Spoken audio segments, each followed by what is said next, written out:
যে এই ল্যাপটপটা দেখেন ভাই সবচেয়ে বেশি হট মাল এটা হচ্ছে ভাই HP EliteBook 845G7 এটা Ryzen 5 দিয়ে ভাই Ryzen 5 দিয়ে আছে Ryzen 7 দিয়েও আছে Ryzen 5 এর প্রসেসর হচ্ছে 16256 দিয়ে মাত্র 34,500 দিব আর Ryzen 7 যেটা আছে এটা হচ্ছে 39,000 টাকা 16256 দিয়ে সরি 39,000 না 16512 দিয়ে হচ্ছে 39,000 টাকা 16256 দিয়ে 37,000 টাকা আর এটার ভিতরে ভাই G8 আছে 845G8 এটা হচ্ছে Ryzen 7 দিয়ে আছে Ryzen 5 দিয়ে আছে Ryzen 5 দিয়ে 16512 দিয়ে মাত্র 39,000 টাকা আর 16GB RAM আর হচ্ছে 256GB Ryzen 7টা হচ্ছে মাত্র 41,000 টাকা দুইটা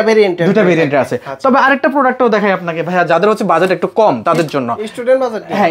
Dell Latitude 5300 Dell এর 25,000 টাকা ভাইয়া Core i5 এর 8th জেনারেশন ল্যাপটপ 25,000 টাকা অনলি ভাইয়া 8GB RAM আছে 256GB SSD আছে সব ধরনের কাজ করতে পারবে ভাইয়া 13.6 ইঞ্চের ডিসপ্লে আছে এই ল্যাপটপটা খুবই হট মাল আরেকটা ল্যাপটপ দেখেন 11 জেনারেশন